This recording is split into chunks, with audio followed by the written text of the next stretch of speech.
Panginoon. Salamat po sa Panginoon sa umaga po na ito. Po ngayon ay nandito sa Dorfaid, Hsinchu, Taiwan. Salamat po sa biyaya ng Panginoon na magamit sa kanya pong mga anak, sa kanya mga lingkod. Ngayong umaga po na ito, tayo po ay mag-aaral ng salita ng Diyos. Pero bago po yun, awitan po natin ang Panginoon. Marapat nating dakilain ang Panginoon.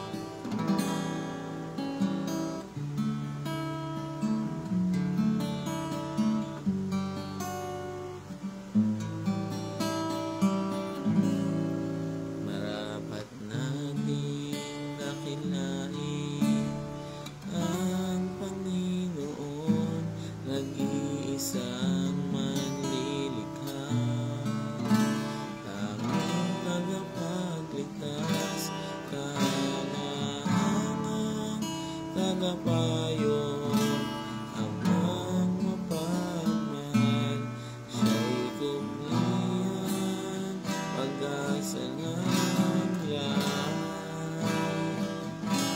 Marapat nating dakilain ang Panginoon, nag-iisang manlilikha, ang tagapagligtas, kahangahangang tagapayo, amang mapagmahal, siya'y kumlihan, pag-asa ng lahat. Lahat ng tuon sa Kanya ay sasamba, lahat ng labi magsasabi ng papuri,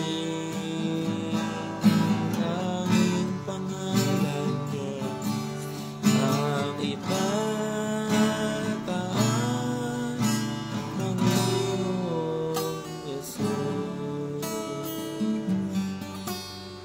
Panginoon ang lahat.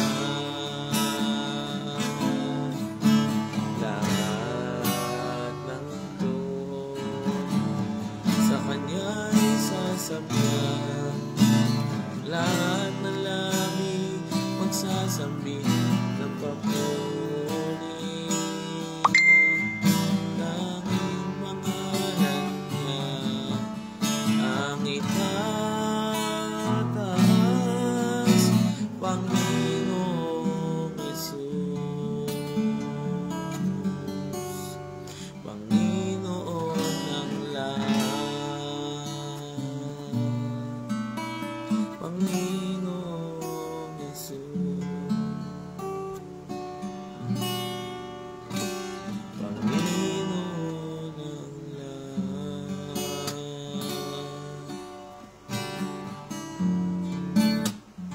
Hallelujah, praise you Lord Jesus. Salamat po sa inyo, Panginoon. Salamat po sa inyo sa umaga po na ito, sa araw po na ito, sa biyaya po ninyo, Panginoon, na kami ay may lakas, mayroong buhay, may mga oras at pagkakataon na maranasan muli ang katapatan at pag-ibig po ninyo. Maranasan muli, Panginoon, ang pagkilos at paggawa po ninyo. Maranasan muli, Panginoon, na magamit po ninyo. Sa araw na ito, Panginoon, sa gawain po na ito, hayaan nyo nga po, Panginoon, ang bawat isa sa amin ay patuloy na lumago sa inyo po mga salita, sa pagkakilala sa inyo at pagkaunawa, Panginoon, sa inyong kalooban. Salamat po sa inyo, Panginoon. Naalay po namin sa inyo ang oras po na ito, Panginoon. Samahan at tulungan niyo po kami, Holy Spirit, ang pagkilos niyo po, Panginoon, sa bawat isang makikinig, Panginoon. Bawat isa, Panginoon, na mabubuksan ang isipan. Hayaan niyo nga, Holy Spirit, kayo po ang kumilos at gumawa sa kanilang puso at isipan. Salamat po. Pamidalangin sa pangalan ni Jesus. Amen. Praise God.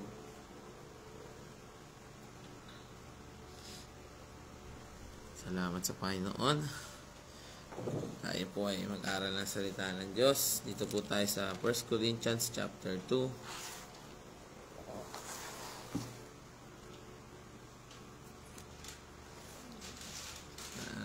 Basa tayo ng mga verses po.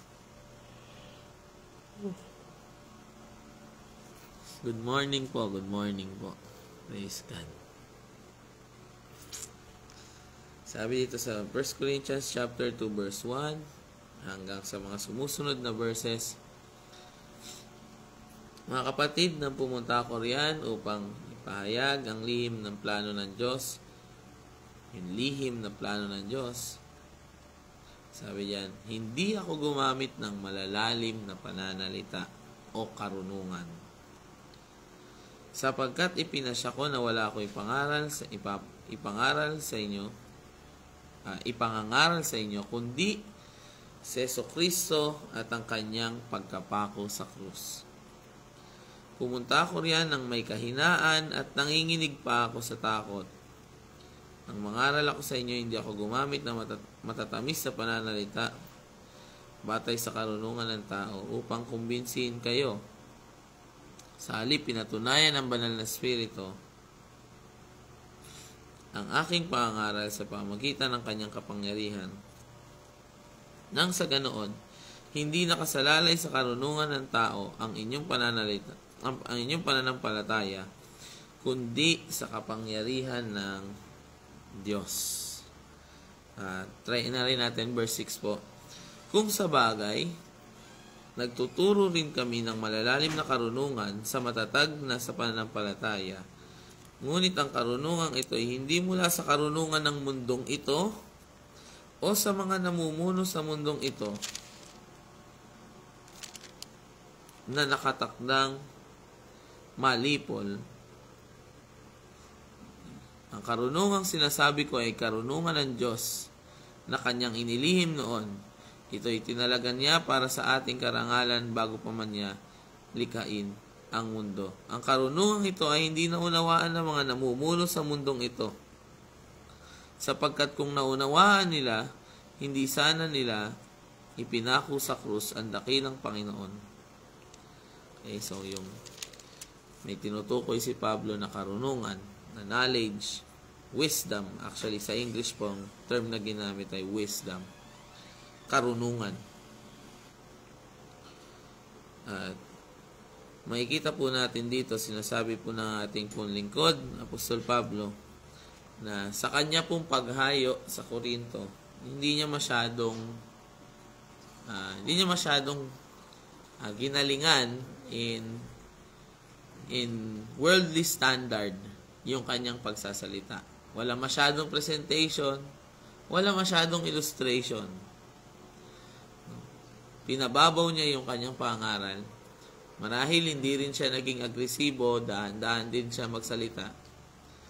At makikita natin dito sa verse 4, pinatunayan daw ng banal na Espiritu yung kanyang pangaral sa pamagitan ng pagsama niya, yung kapangyarihan ng Holy Spirit. Nang sa ganoon, yung pananampalataya ng mga tao ay hindi sila parang na-manipulate, hindi sila parang nadala sa pananampalataya dahil sa galing nung nagsisermon, kundi dun sa mga naranasan ng mga tao habang may nagsisermon. At naniniwala ako na sa huling panahon na ito muli ay kailangan nating buhayin. Hindi masyadong kailangan ng maraming paliwanagan pagka nandyan ang pagkilos ng banal na Espiritu. Amen? Pero pagka wala ang banal na Espiritu sa isang church, ang mga pastor at mga workers ay pagod na sa pagpapaliwanag, sa pagpapasaya ng mga tao, wala pa rin nababago ang buhay. Wala pa rin nakakaranas ng kapangyarihan ng Panginoon.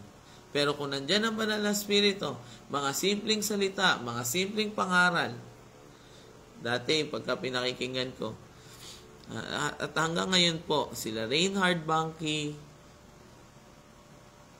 pagka sila'y nangaral, ang pinapangaral lang, si Lazarus at saka yung mayaman na tao. At kung paano niya sabi nung isang pastor, lingkod ng Panginoon, kung paanong pinaliwanag niya, kung gaano kababaw lang daw mangaral si Reinhard Bonnke, it's like annoyingly simple.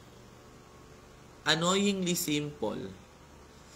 Pagka tayo kasi ngayon, panahon namin, mga bata, pagka mga ngaral, Talagang hahandaan, set upan pa ng magandang punchline, ganito.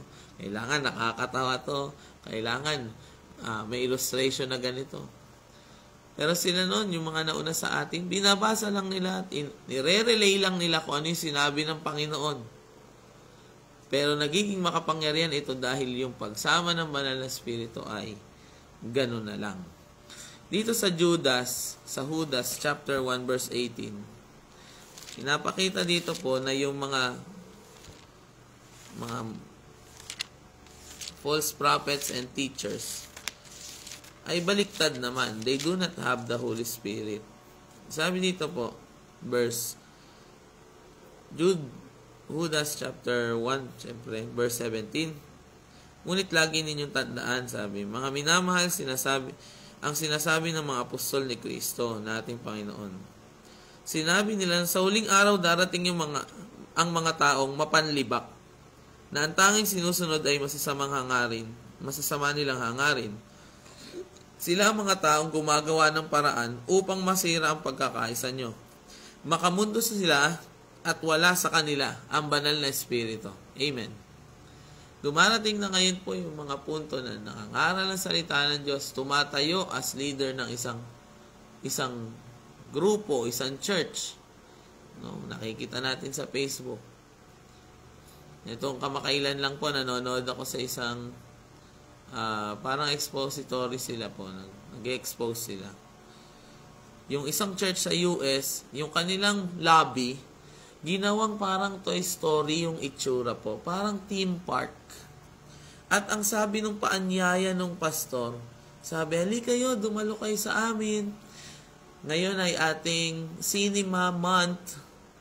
Manonood sila ng movie at i-relate nung pastor yung pelikula sa Bible.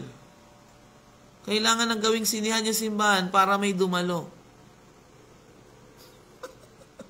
Yung isang makamundong Disney movie, yun yung panonoorin, tapos pagkatapos lalabas yung pastor, ipapaliwanag yung Disney movie, hindi sila magbasa. Ba't hindi kayo magbasa ng Biblia?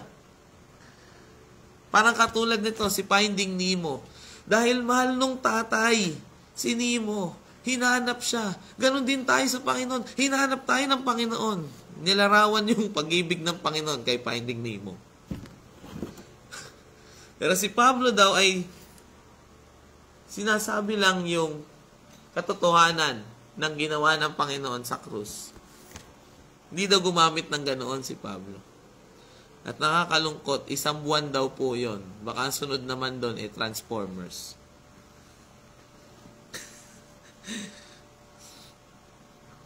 O kaya Spider-Man. With great power comes with great responsibility. Kaya ang Panginoon natin, yung mga quotation nila, mga ganon.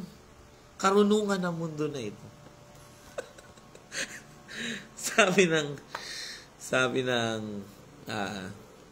1 Corinthians 3:18. Sabi dito, kinakailangan mong maging mangmang para maging marunong.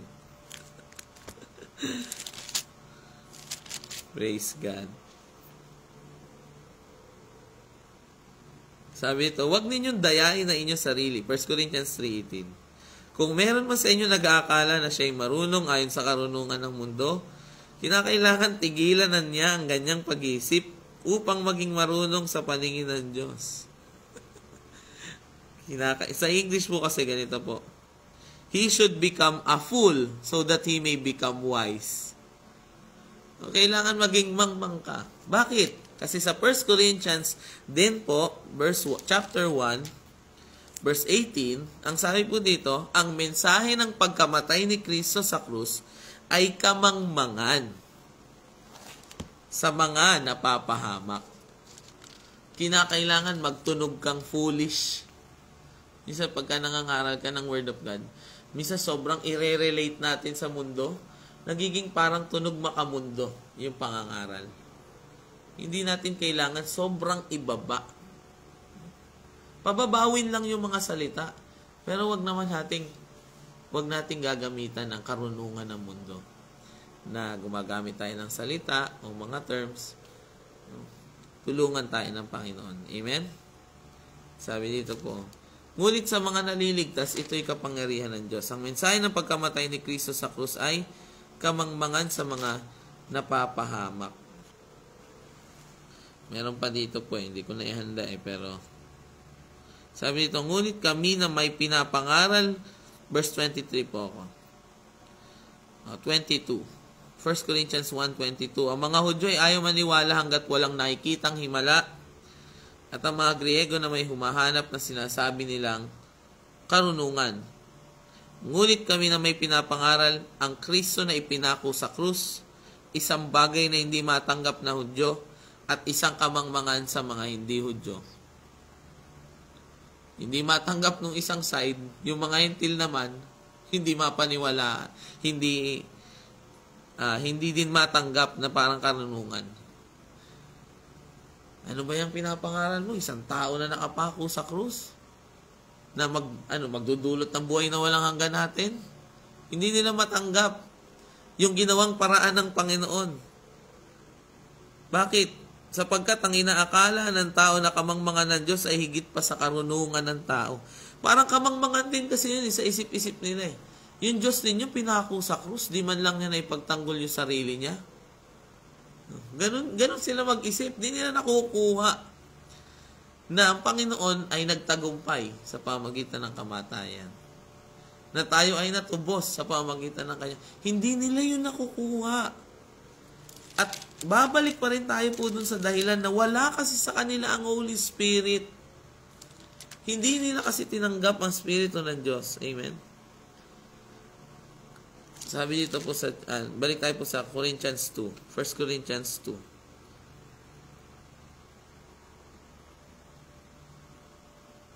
Sabi dito po sa mga verse 15.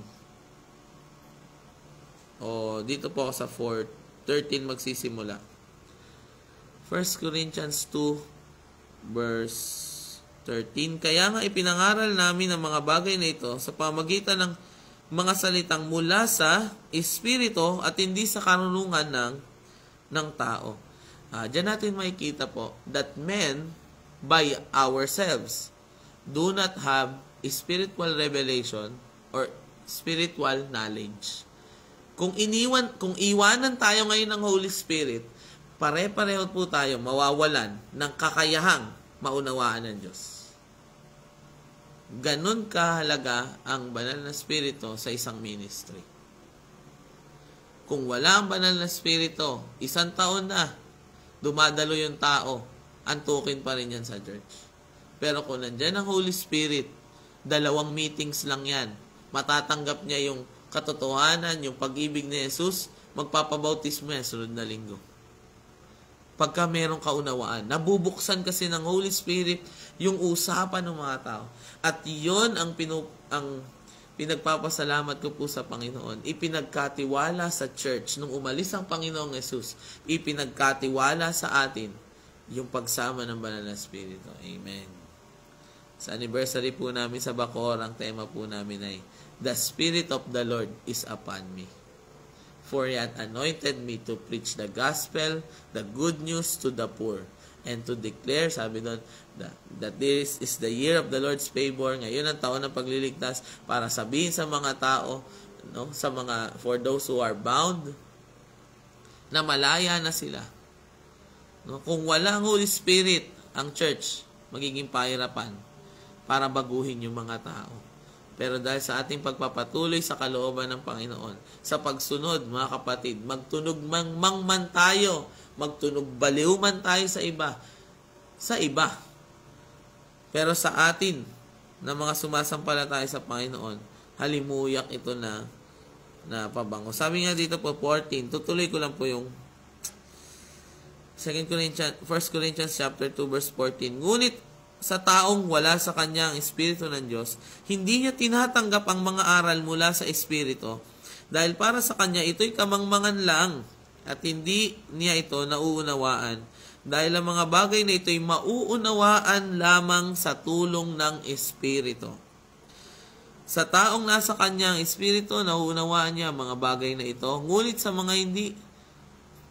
hindi naman siya maunawaan ng mga tao na wala sa kanya ang Espiritu. May kita natin po yung pagkakaroon ng Holy Spirit ay lahat sa atin. Bagong buhay, kaunawaan sa salita ng Diyos, pagkaunawa sa Panginoong Hesus. Dahil ang Holy Spirit daw po ang magpapakilala sa atin sa Panginoong Hesus. Kung paanong pinakilala ng Panginoong Hesus ang Ama nung dumating ang Holy Spirit, ni-reveal sa kanyang mga apostol kung sino talaga si Jesus. Wala ako pong nabasa na pangaral ng Panginoong Hesus. Nang pasimula, nariyan na ako. At ako ay kasama na ng Diyos. At ang salita ay Diyos. Hindi ko nabasa sa Bible na kay Jesus nagmula yung salita po na yon. Pero pag alis ng Panginoong Hesus, sumulat yung mga alagad, ni-reveal ng Holy Spirit sa kanila na yung kasama nyo talaga, siya ang salita, siya ang buhay, siya ang pinagmumula ng buhay, siya ang lumikha ng lahat ng bagay. Sa pamagitan niya, lilikhaan lahat ng bagay. No? Sabi ni Pablo, para sa Kanya, sa pamagitan niya at para sa Kanya, nilikhaan lahat ng bagay. Sabi ni Pablo, nagkaroon siya ng karunungan na kahit nakapantay niya ang Diyos, bumaba siya. Saan nakuha ni Pablo to? Saan nakuha ni Pedro yung kaalaman na yun? Saan nakuha ni Juan, ni Santiago? Nung sinasabi nila, yung kanilang testimony about the Lord Jesus, sa Holy Spirit. Sa Holy Spirit. Walang Bible school po nun. Walang discipleship. Ang discipleship nila tungkol sa kaharian ng Diyos mo. Pero nung dumating ang Holy Spirit, sabi ni Pablo, ito yung karunungan na inilihim noon ng Diyos. Kaya yung gospel, no, tungkol sa kaharian ng Diyos, pero nung pumasok itong mga epistle at mga sulat ng mga apostol, ni-reveal yung mga ang hentil tinatanggap ng Panginoon, na ang kautusan ay tapos na. Purihin ng Panginoon. Maging yung muling pagkabuhay, mas nagkaroon ng liwanag, no? Sabi ng Panginoon, kasi may sasabihin ako sa inyo, hindi ko pa pwedeng sabihin sa inyo, hindi nyo pa maunawaan. Bakit? Tinutukoy ng Panginoon, hindi nyo pa kasi natatanggap ang Holy Spirit. Kaya sa uling panahon po na ito, ang pinakamahalaga sa atin pong mga gawain, pagsama pa rin ng Banal na Espiritu. Amen. Amen. Amen. Praise God. Napakahalaga ng anointing ng Holy Spirit, ng pagsama ng Holy Spirit. At ako'y naniniwala sa pagsama ng Banal na Espiritu sa lahat ng atin pong mga churches at mga kapastoran, makakapagpatuloy ang gawain. Amen. Ngayon lang pumapasok sa isip ko, naririnig ko sa aking espiritu, sinasabi ng Panginoon, ibabalik daw niya yung panahon na araw-araw nagliligtas ang Diyos. Kung tutusin, sa bawat churches sa mundo, araw-araw nagliligtas ang Panginoon. Dahil ako'y naniniwala na darating ang panahon na sa pagkilos ng Banal na Espiritu, weekly ay may nadadagdag sa mga churches po natin. Dumarating na ang oras at dumating na nga na mga tao ay nagpupumilit, sabi. Simula ng mga aral si Juan, John the Baptist, ang mga tayo nagpumilit, nagsumikap, nag-take ng effort na makabilang sa kaharian ng Diyos. At ngayon na nga po, ang mga tao ay lumalapit na sa Panginoon. Patuloy natin ipanalangin na every week makakita tayo ng mga taong binubuksan ng Panginoon yung pangunawa. At pagka kumikilos ang Panginoon, ang Holy Spirit sa isang church, walang church na hindi siksikan. O kahit dito sa St. Jude Church, kaya pa magsiksik na isandang manampalataya dito, 150. Hindi ko lang alam kung kaya pa ni Pastora Jessica mag-discipleship. O kailangan ng tulungan ni Ate Chen. Praise God. Kailangan na marami magtuturo. At patuloy na pinapaalala sa atin ng Panginoon ng mga salita na ito ng ating lingkod na huwag niyong iwanan yung simple, basic na teaching ng ating Panginoong Jesus. Yung katotohanan ng kanyang krus, yung ginawa niya para sa atin. Kasi yung mga tao, last verse ko na po, 2 Peter chapter 2. Kasi itong mga tao na itong dumating, na sumisira ng pananampalataya, kabaliktaran ng kanilang ginawa. Kung si Pablo, Walang ibang pinangaral kundi si Jesus.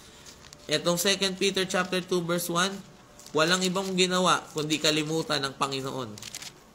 Sabi dito, ngunit nagkaroon din ng mga huwad na propeta, mga mamayan ng Israel noong araw. At ganito rin ang mangyayari sa inyo. Magkakaroon ng mga huwad na guro sa inyo at palihim ituturo ang mga aral na makakasira ng pananampalataya nyo. Ano sabi po dyan kasunod? Itatakwil nila maging ang Panginoon na tumubos sa kanila, kaya biglang darating sa kanila ang kapahamakan. Dumarating na ngayon po ang mga preaching na wala si Jesus Christ. Mga pangangaral na hindi mo maririnig yung pangalan ni Jesus. Nakakatapos ng sermon nang hindi man lang maririnig ang pangalan ng Panginoong Jesus. So, minsan nagtatawanan po kami ni Pastor Luis. Pinarinig ko sa kanya po na screen record ko yung isang preaching na sinasabi. Ang pinag-uusapan, mga basketball player sa NBA. Preaching, napakalaking simbahan at kilala ni Ninong yung leaders doon kasi nadalo siya. Yung anak na pumalit ay ganoon ang kanyang pangangaral. Okay lang kung nagawa ng illustration for 1 minute. Pero 15 minutes? 15 minutes long? Mas marami pa akong narinig na pangalan ng NBA player kaysa pangalan ni Jesus. At pati yung mga salita ni Jose Rizal at saka ni Bonifacio, inaalala din nila. Tulungan tayo ng Panginoon po. Sa uling panahon na to, we discern kung ano yung klase ng pangaral hinahanap ng mga tao. Ang hinahanap nila, hindi nila alam si Jesus. Si Jesus ang kulang sa mga sermon. Siya ang patuloy po natin pong lapitan. Amen. Sino mang namumuhay sa liwanag ay lumalapit sa liwanag. Namumuhay sa katotohanan ay lumalapit sa liwanag. Huwag nating alisan ng Panginoon. Ang krus ng Panginoon. Minsan kasi naisip natin, malalago na yan kasi. Kaya wag na natin John 3:16 na naman. Ano na yan? Para na tayo sirang plaka niyan. Hindi po. Kailangan paulit-ulitin itong biyaya na ito. Dahil yon ang dahilan kung bakit tayo naglingkod sa Panginoon. Amen? Hindi siguro palagi, hindi siguro yun ang palaging topic, pero lalo na sa mga bago, sa mga mananampalataya, kailangan mapundasyonan talaga muna sila sa Panginoong Yesus. Salamat po sa Panginoon. Tayo po ay mananalangin. Dito po sa Taiwan ay nalalapit po yung anniversary ng Taoyuan. Kanilang revival at anniversary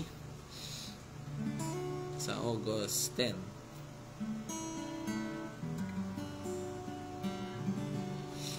At patuloy ko pong inimbitahan kahit na ako po ay wala. Bawat isa dito po sa Taiwan. Taoyuan anniversary. North and South, kamusta po kayo? Tulungan tayo ng Panginoon na makiisa po sa gawain po na ito. Pag-pray po natin, Pastora Salve at ang kanya pong asawa, Pastor Billy Joel. Pupunta sila dito po. 2 araw po ang revival, Friday and Saturday, August 8 to 9. Praise God. Samantalahin po natin yung mga panahon na ito. Tulungan tayo ng Panginoon sa ating mga schedule at pangangatawan kasi tiyak puyat-puyat itong mga ito. Salamat sa Panginoon. Tayo po ay manalangin. Hallelujah. Salamat po sa inyong mga salita. Nagpapaunawa, Panginoon. Hindi man kami makasabay sa uso, hindi man namin updated, Panginoon, sa kung ano yung trend. Basta hindi kami nalalayo sa krus ninyo, alam ko po na ang church makakapagpatuloy. Basta hindi mawawala, Panginoon, sa bibig namin ang mga salita ninyo. Basta hindi mawawala sa bibig namin ang Panginoong Yesus. If we continually confessing Jesus Christ is Lord, patuloy na may mga taong maliligtas, mabubuksan ang kanilang isipan, mabubuksan ang kanilang pangunawa, mabubuksan ang kanilang mga puso, na magbalik loob sa inyo, Panginoon. Dahil walang iba na bumago sa aming buhay, kundi yung katotohanan ng ginawa po ninyong pag-ibig sa amin. Minsan, Panginoon, 2,000 years ago, pinatunayan ninyong pag-ibig ninyo sa amin sa krus ng Kalbaryo. Salamat po aming Panginoong Jesus. Looking unto Jesus, mga kapatid. Lord, salamat po. Dahil nandiyan po kayo palagi. Tinutulungan niyo po ang mga gawain. Tinutulungan niyo ang mga pastor. Tinutulungan niyo ang mga manggagawa. Dalayan ko po sa uling panahon na ito. Patuloy kami, Panginoon, mag-labor in the Spirit, Panginoon. Upang hindi madagdagan yung magaganda naming sinabi na mga illustration, kundi madagdagan yung presensya ng banal na Espiritu. Madagdagan yung pagsama ng banal na Espiritu. Pakabanalin nyo kami sa aming pong personal life, sa aming pong mga buhay, sa aming pong mga habits and lifestyles, Panginoon. Tulungan nyo ang church, Panginoon. Ilayo nyo kami po, Panginoon. Consecrate us, Lord, from this worldliness. Hayaan nyo, Panginoon, ang church, Panginoon, makapamuhay ng banal, Panginoon. At maranasan namin muli, Panginoon, ang pahid ng banal na Espiritu. Gawin namin, Panginoon, kung ano yung ikinalulugod ng Holy Spirit, hindi yung kanyang ikinalulungkot.